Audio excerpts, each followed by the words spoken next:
Hello and welcome to Shipwrecks and Sea Dogs, Tales of Mishaps, Misfortune, and Misadventure. I'm your host, Rich Napolitano. I'm thrilled to be able to bring you this special episode today. Joining me are Holly Pettus and Jason Fahy, researchers from the University of Rhode Island. And they're going to tell us more about their exciting work that they're doing with shipwrecks in the Lake Ontario National Marine Sanctuary. Holly and Jason, thank you so much for being here. Thanks for having us, Yeah, Rich. it's a pleasure. This is going to be fun.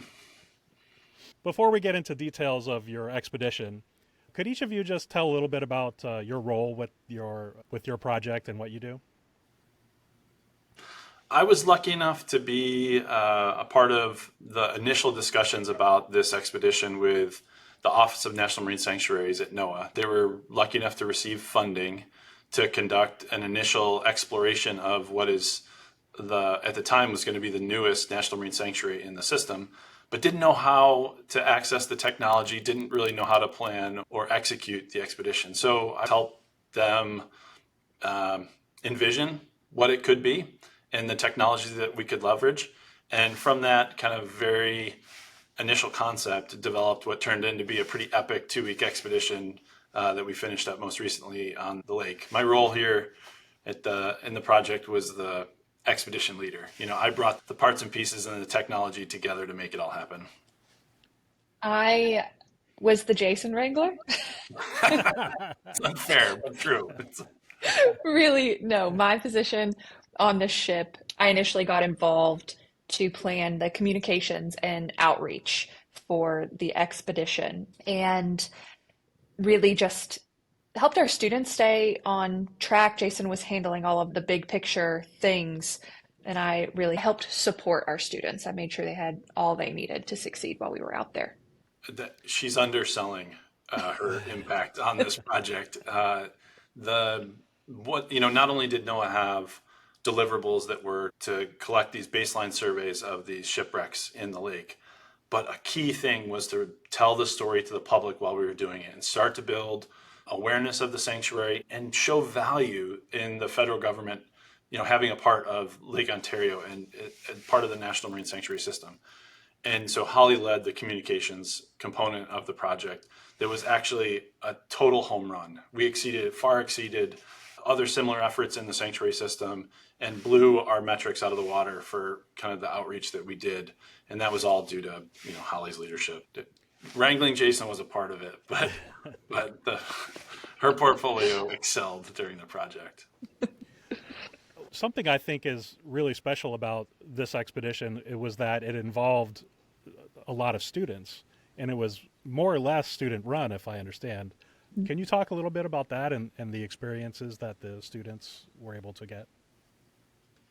Yeah, we had 5 students on board with us, ranging from undergraduates to PhD students. Our undergraduates are these very ambitious young female scientists. It was super cool to have them on board with us. And then we also we have another undergraduate as well who is equally as awesome. It's actually Jason's son, but he's based out of the University of Maine instead of URI. And then we had a master's student and a PhD student with us as well. And coming into this, none of them had hands-on experience with what we were asking them to do. So we had some training before leaving for the expedition. And then once we were there, it was really all hands on deck to get them up to speed on what their roles and responsibilities would be. And they took to everything so quickly that by the start of the second week of the expedition, they were running the show. They were piloting the ROV, they were leading mapping operations, they were organizing and managing all of the data that we were collecting, running the back deck operations. It was really impressive, and it's all due to their hard work and ambition. It was great to see. We just didn't send them out into the wild, though, without a bit of training. So we had We prepared them a little bit beforehand. Yeah. So I think it was 8 weeks, 10 weeks before the expedition. On Wednesdays and Fridays, we had the ROV in the tank or out on the pier at the university, and the students would join us. And we had different stations that they had to work through and show competency, and they gained hours of experience and kind of, had this punch card almost of things that they had to check off before they were kind of ready to deploy or go out in the field with us. And then we took the whole team as a unit to Vermont and dove the ROV in a quarry there for a couple of days, going through basically the same kind of running the same sensors, performing the same functions that we were going to perform at sea. It was a bit of team building, but also a shakedown of the vehicle and for folks to learn more about the particular jobs that they'll be filling. And then we finally got to the ship. And so we had this like momentum building with the students. And by the time we got there, they had a rough idea of what was required of each position, but many of them had never been to sea before. So the newness they knew launching the ROV and how to put it in the water, but doing it with a piece of the A-frame or a crane on the ship or handling things on deck. And the same thing when you're trying to work really long on the ship, you work really long days, dealing with exhaustion and those sorts of things that might be new. Were seasickness. Yeah, we were lucky. The lake was fairly calm, but we did have a day and a half where we lost a few students for a bit of time. We were just really lucky to have them, and we're really proud of the whole team and how it turned out. That's really incredible because experience like that is invaluable for them. When they get out into the field someday, they'll already have done some of this. What an incredible experience for them. Many of the students also found new interests while they were out there. One student in particular, she came out because she thought she was interested in piloting ROVs, and then she ended up running the mapping operations. And she is head over heels for acoustic systems now, and she cannot wait to learn more about them. So it also helps guide what career path they might want to pursue after school as well. That's great. Now, Jason, you mentioned NOAA Ocean Exploration Cooperative Institute. What is the mission of that organization? Yeah, the OECI is an academic and nonprofit partnership amongst 5 partners. URI is the lead institution. This is NOAA's mechanism for reaching into the academic community for support across their programs. We are directly aligned with NOAA's Office of Ocean Exploration.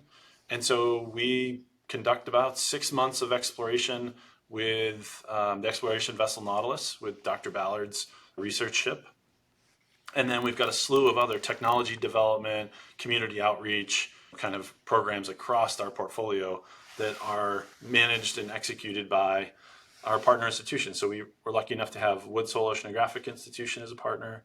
The University of New Hampshire's Coastal and Ocean Mapping Program is a partner. The University of Southern Mississippi and the Ocean Exploration Trust make up the 5 partners with the University of Rhode Island.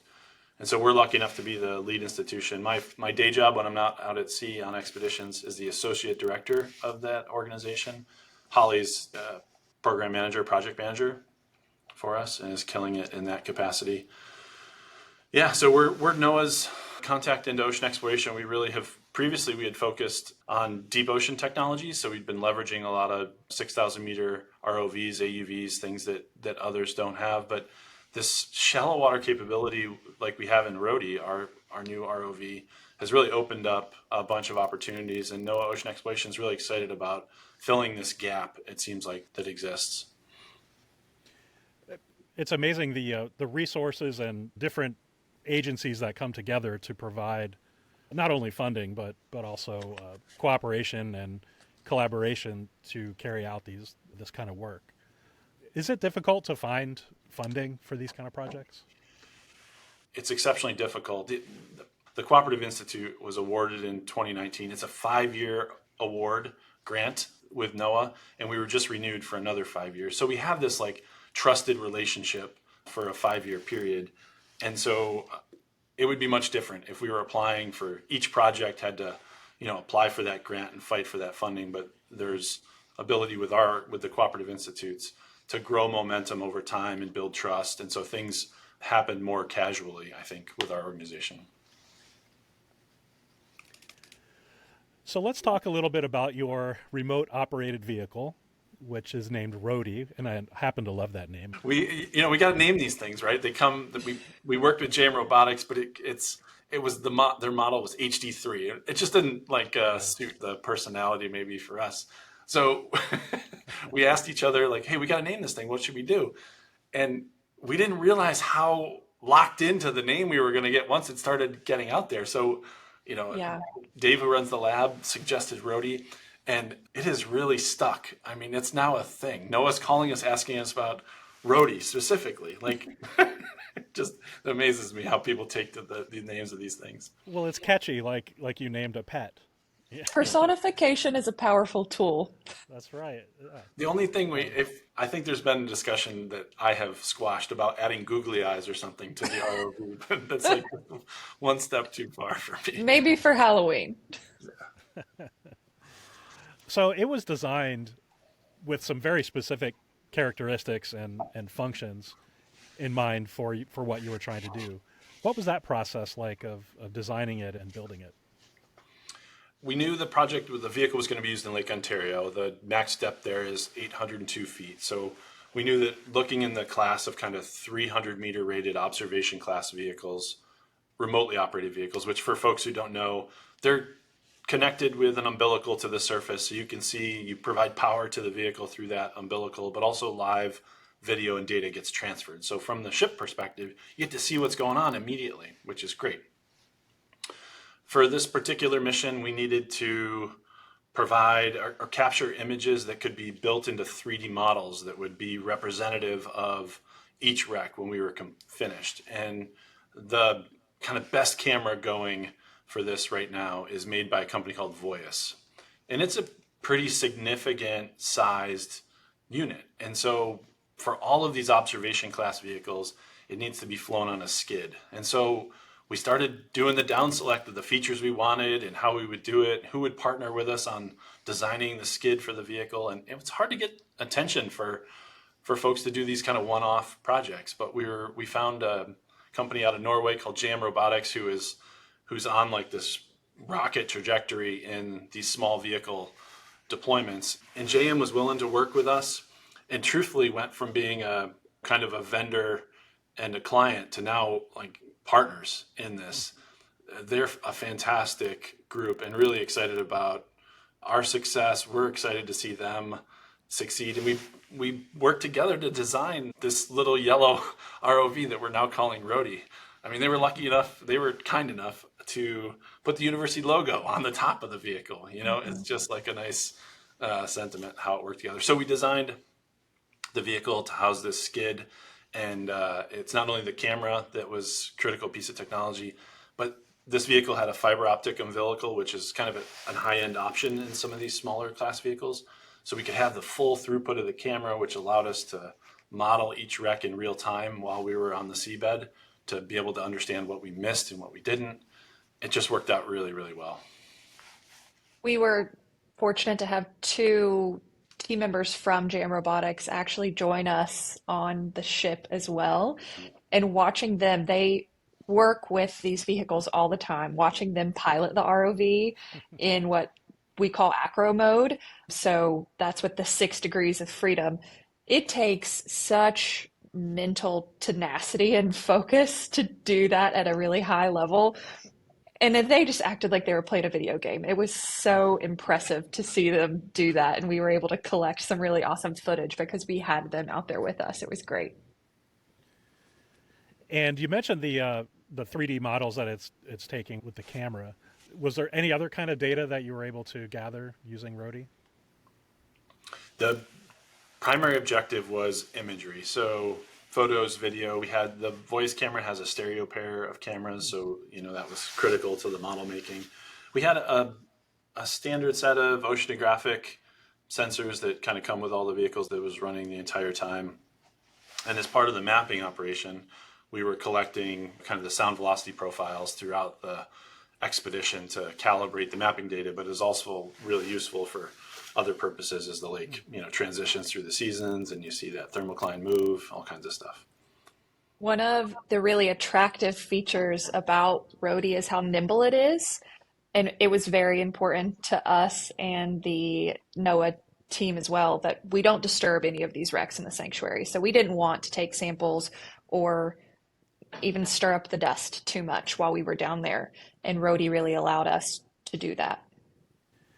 Did everybody get a turn to operate Rhody? They did. On the last day, we actually offered the ship's crew opportunity to pilot the vehicle as well, they had a lot of fun with it. It was cool. So as you headed out to actually perform your data collection and get started with the expedition, what are some of the important first steps that you have to consider when carrying out a project like this? There is things that no matter how many meetings you have, just aren't going to be perfect, right? And we had A lot of meetings. yeah, we had plenty, but we had our struggles the first day. We had to do the mapping operations required having the multi-beam sonar on a pole over the side of the ship. We had coordinated the installation of that and had the bolt pattern as it was manufactured from the shipbuilder. We designed a plate to match that, and we all had the best intentions, but the plate wasn't stout enough to allow us to map at the speeds we wanted and be confident that the data was going to be solid. So the plate ended up failing. We had to remove the pole, and we were lucky enough. We pulled back into port. This is all within like the first 12 hours. Pulled back into port, and there was a machine shop in Oswego, New York, that went out of their way to make this really stout steel plate for us within 3 or 4 hours. That was exactly what we needed. That matched the nuances of this ship that's seen like 25 years of service, right? So everything was a little bit out of kilter, and they made it nice for us. And it turned out that the plate worked perfectly for the rest of the 2 weeks, and we were able to be very successful. Our team is fortunate. Our technical lead, Dave Casagrande, he did a lot of pre-planning to make sure that we had every single spare we could have possibly needed. And when you're going out on a research vessel, we did come into port and had a Home Depot right down the road. Typically, you don't have that. And so Dave was really prepared, and you have to have ingenuity when you're out there, when things break. If you don't have the exact part, you need to have the right number of zip ties to ensure that what needs to function can function. And he did a great job of making sure we were well prepared with everything that we would need. And we ended up using a lot of our spares while we were out there. So let's talk now about what you found. Did anything surprise you as far as the shipwrecks that you studied, or anything else otherwise stand out? The thing that stood out the most for me was how committed everyone was to the mission and how excited folks got. Typically, there's this initial excitement, and folks will put in long days for the first couple, but then you get into a pattern, right? That's sustainable. It's just human nature. But we worked long days throughout the entire 2 weeks. And because of it, we went from, we had a planned list somewhere in the 10 to 12 wrecks that we hoped to visit on the expedition.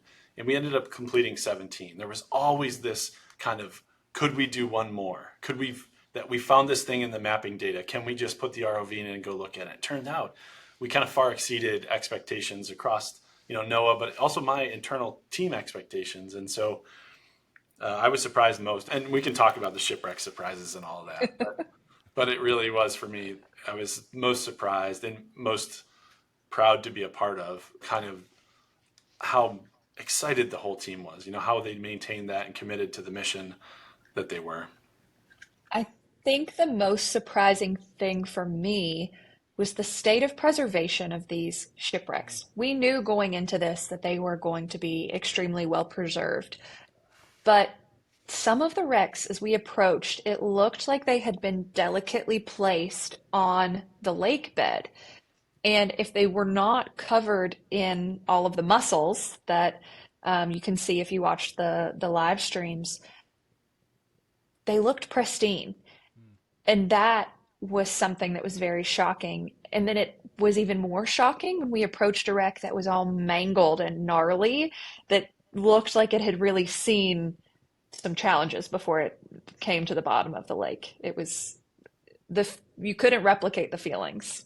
Yeah, we had wrecks that were earlier that had like hemp rigging still on the deck, but it wasn't associated with the masts anymore. And then the later wrecks that also looked just as delicately set down, had this wire rope rigging, right? And the rigging was in place. So not only did we have these beautiful standing masts, but we had a bunch of hazards for our new ROV pilots to navigate around as we were trying to image it. Because to build a complete 3D model, you've got to image all sides of the mast and you've got to see all the rigging, right? This is all part of telling that story, having this historical record. And so it was really, really special to be a part of, to not only have how beautiful they were preserved, but how many challenges that brought for kind of the new pilots.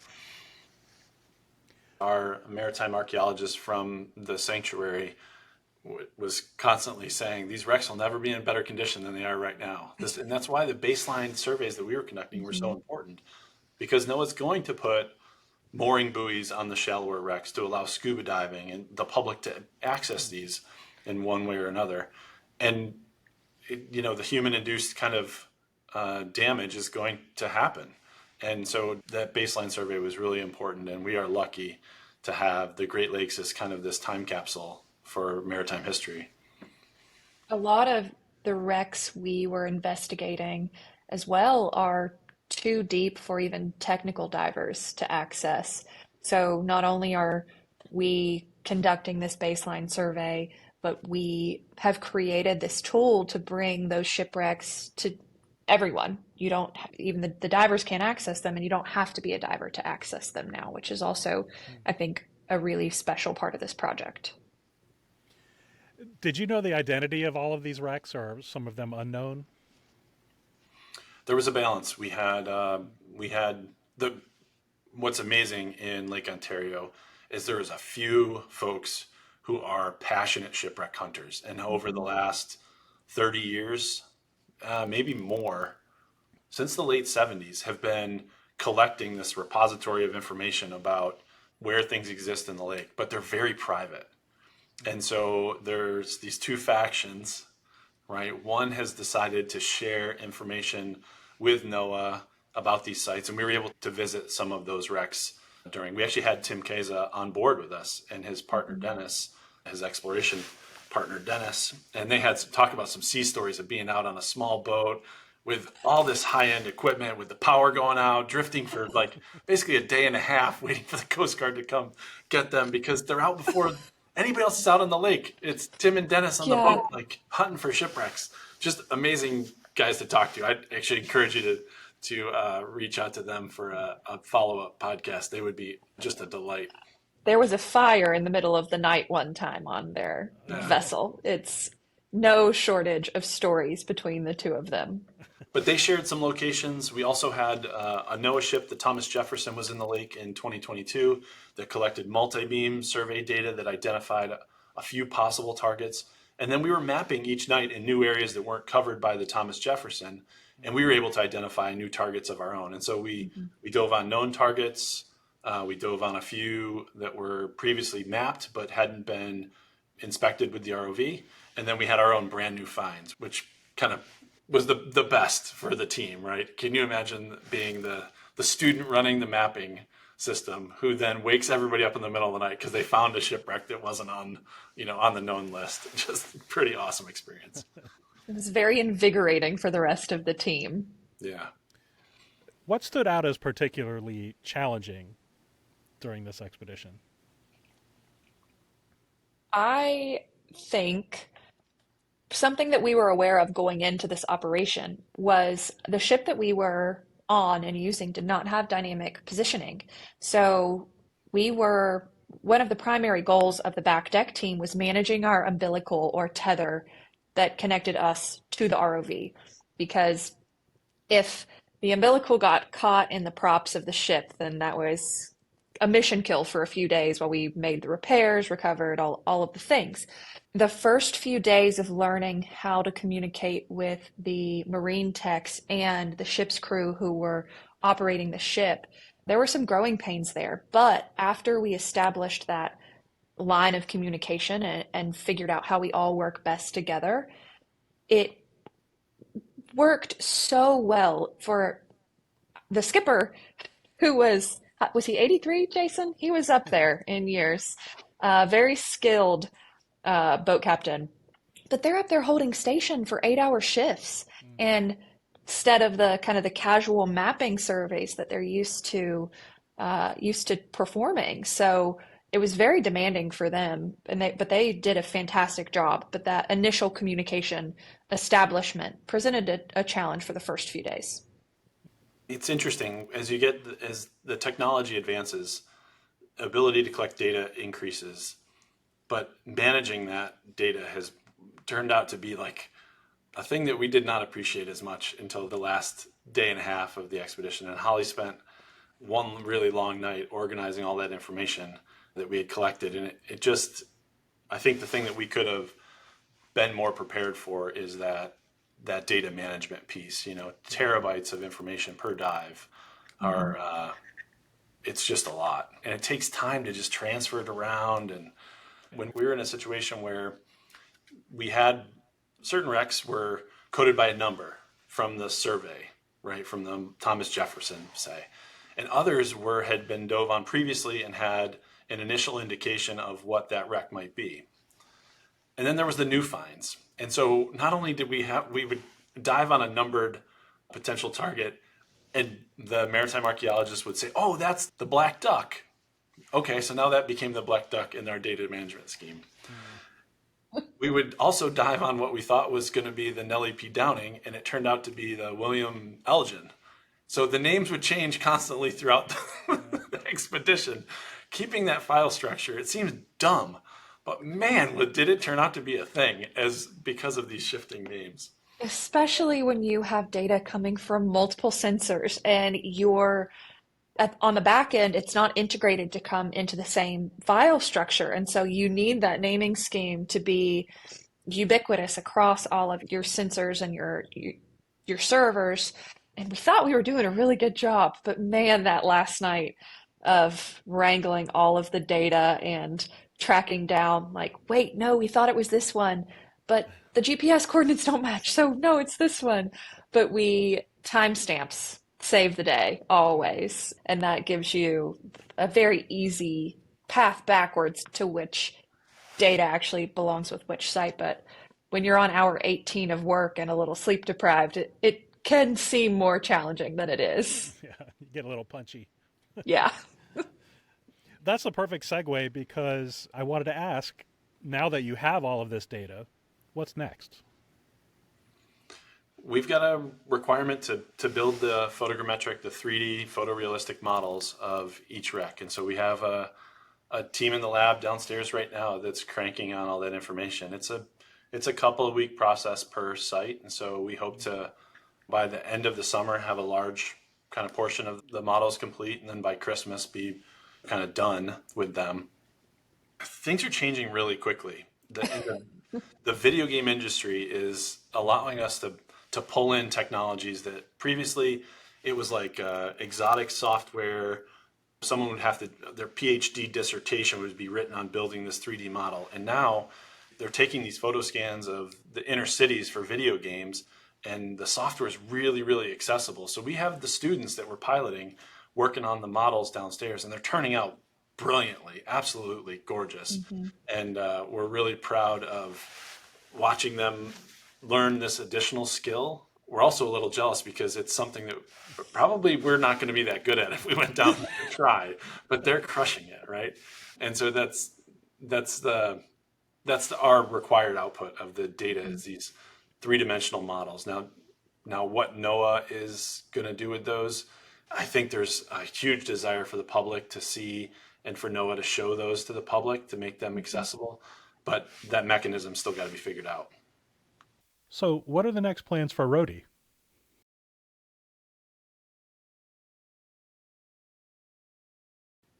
Rhody is a hot commodity right now. Jason gets a lot of phone calls asking about Rhody and its capabilities, and if it's available for work. Do you want to talk a little bit about that, Jason? Well, the science community is fairly small, right? We had a NOAA ship just off of Cape Cod that lost a piece of science equipment that Rhody was able to help do the visual inspection of. Similarly, there was a ship nearby that was working for the Was it? International Ocean Discovery Program. Yeah. So they were drilling in the seabed and also similarly wanted to inspect the borehole that they had just left and called. And so the phone continues to ring. So there's not only the emergency kind of response stuff, but there's also a nice cadence of work we think upcoming with NOAA. So we'll work in the Gulf of Maine doing some deep water coral habitat inspections with the vehicle, kind of going from shipwrecks to corals, but using the same imagery kind of capability of the vehicle. That'll be an engineering challenge. The Gulf of Maine, the currents are exceptionally high there if you want to work anything more than just at slack tide. And so we're just optimizing the system for that.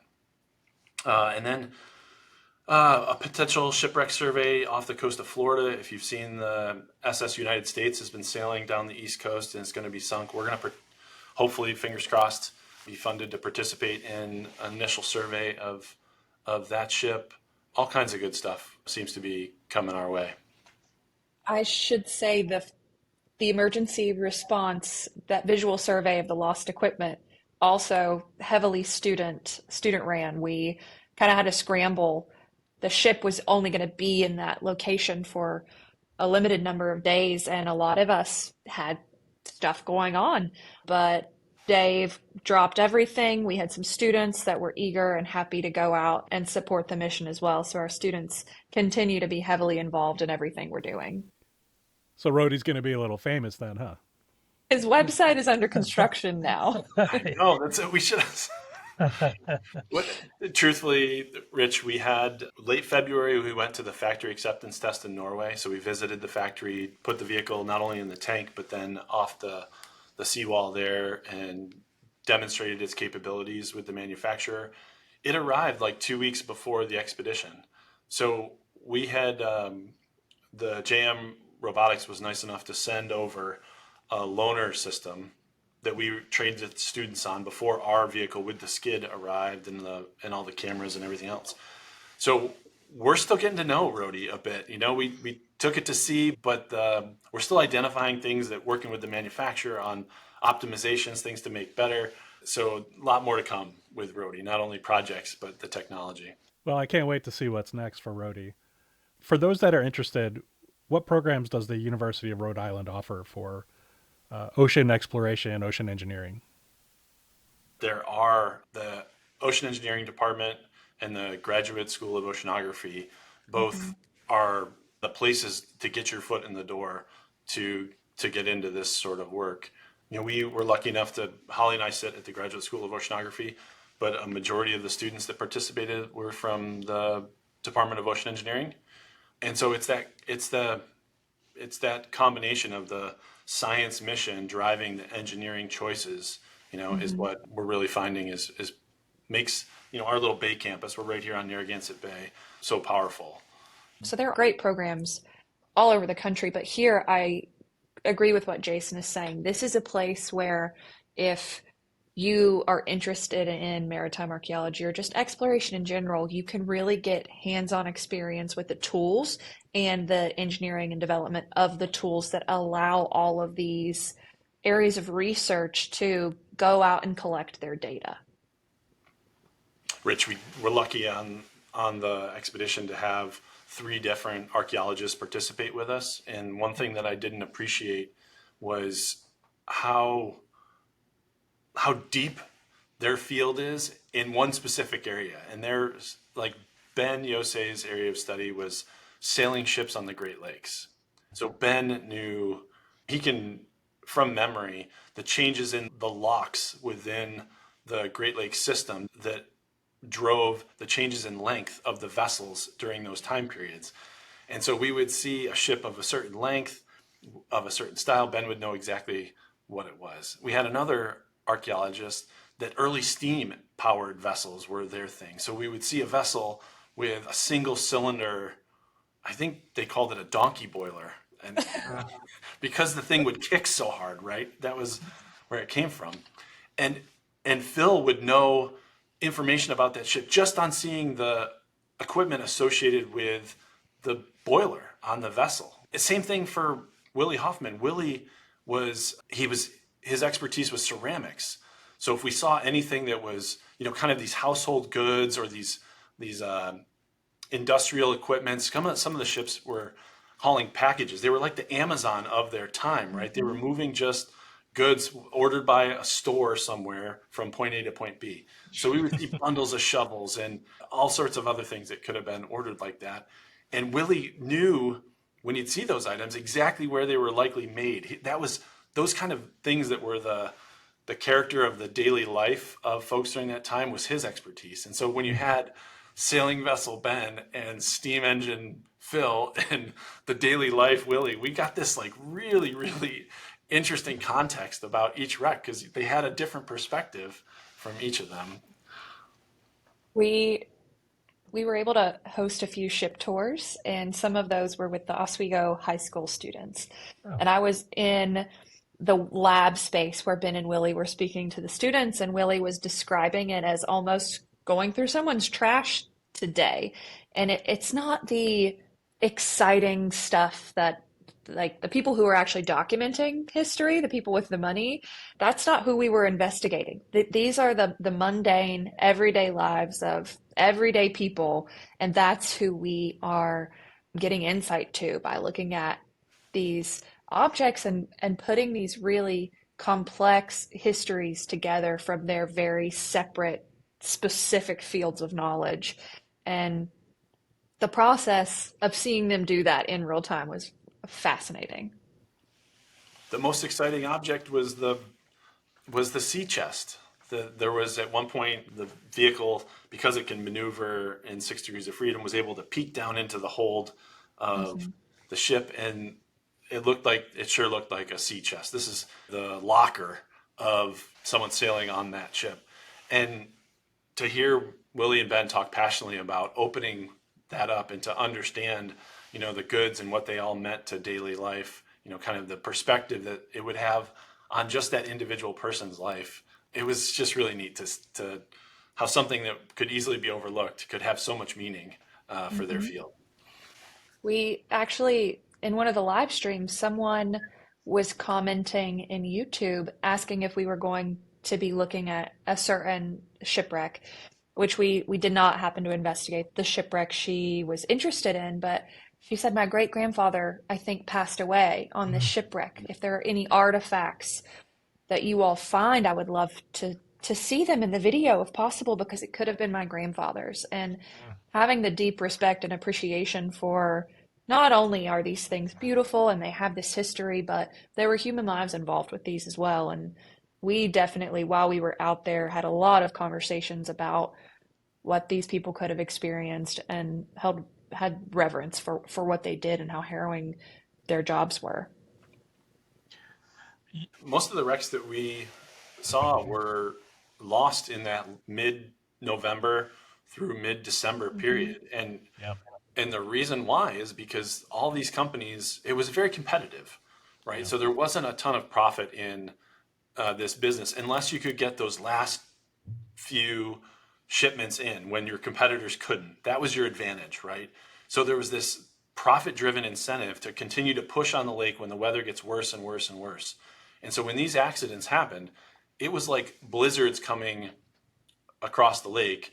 You can imagine you're now potentially, the vessel's compromised and you're in the water in the cold, all for just that last run of the year, just because to put food on the table, It was, I really appreciate this, Ben, Willie, and Phil being able to tell those stories to us, because it added to the richness of our experience for sure. I'm really proud to have given back to the community that surround the lake. The National Marine Sanctuary System is a community-driven process, right? So the 4 counties around Lake Ontario banded together and petitioned the government to form the sanctuary with the hope that it would drive a bit of an economic engine to that. And the sanctuary was just enacted it was the late summer of last year, right? So we were the first kind of government-funded thing associated with the sanctuary, and it was great to be able to interact with the schools, to interact with the public, to be able to kind of tell the story of how their advocacy turned into a thing that the government's following through with their commitment. And the resources, as soon as anybody saw the footage of the shipwrecks, they all got it. It just took being able to see that imagery, and then they were very proud of what was in their back door or backyard. Mm-hmm. And for me, that was one part that kind of buried in the stories of this, is how the community saw that this could be a thing and really banded together to get us there in one way or another. And I was proud to be a part of it. Yeah, it was cool. Another group that we were able to host for a ship tour during the expedition was the Sanctuary Advisory Council.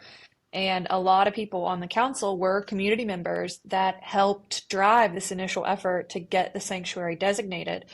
And while they were on the ship and were explaining the technology and showing the shipwreck footage and how we'll construct the 3D models, they were all just so appreciative that we were there. And that also made me feel like we were contributing to something really special, because you could tell how much this work meant to them, that these resources are being properly taken care of and preserved and in their backyard. So it was really awesome that we were not only there getting to do the work, but we were able to connect with the community, the schools.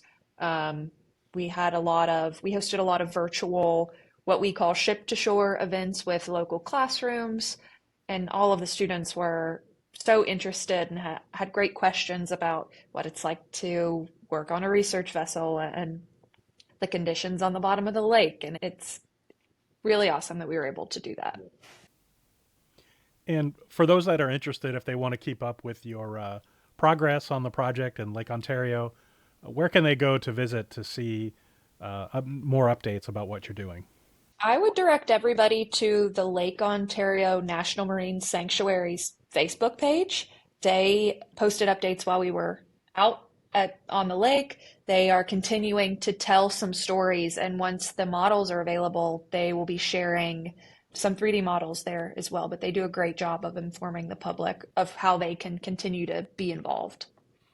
Yeah, Rich, and I'll share the article, the link to the New York Times article that featured the expedition. We were lucky to interact with the Times. They said, "Well, tell us a little bit about what you're doing, just to see if we're interested." And the sentiment I think that they took away from the first conversation was, "You mean there's undiscovered things in New York State? The New York Times is going to report on new discoveries within New York State," and that was kind of the hook that got them interested. And we're really excited to keep the momentum going with them. So I think that article is a really good start to Rhody and the sanctuary system, and the live stream is linked there that we did on the ship that has a bunch more information.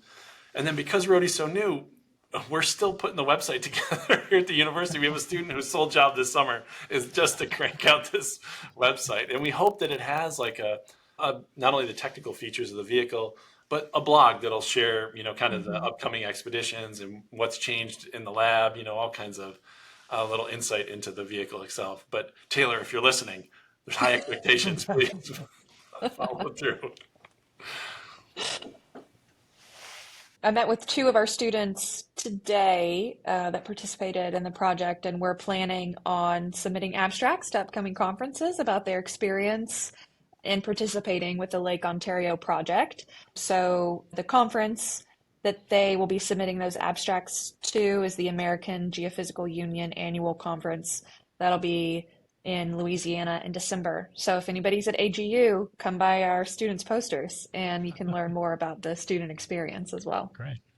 Yeah, and I'd recommend folks check out nautiluslive.org. The Ocean Exploration Trust, Dr. Ballard's nonprofit, and the research vessel Nautilus are partners of us at the OECI. They're about to start an expedition in the Solomon Islands looking at World War II shipwrecks in Iron Bottom Sound, and it's going to be epic. So if folks really have an itch, it starts tomorrow. So tune in as soon as you can, because they're planning to put the ROV in the water and basically have it in the water for 3 weeks straight, because there's so many shipwrecks. There's so many stories to be told. They have the Naval History and Heritage Commander on board. They've got experts out the wazoo that are going to be telling these stories live from the ship. It should be for shipwreck folks. This is going to be one heck of an expedition.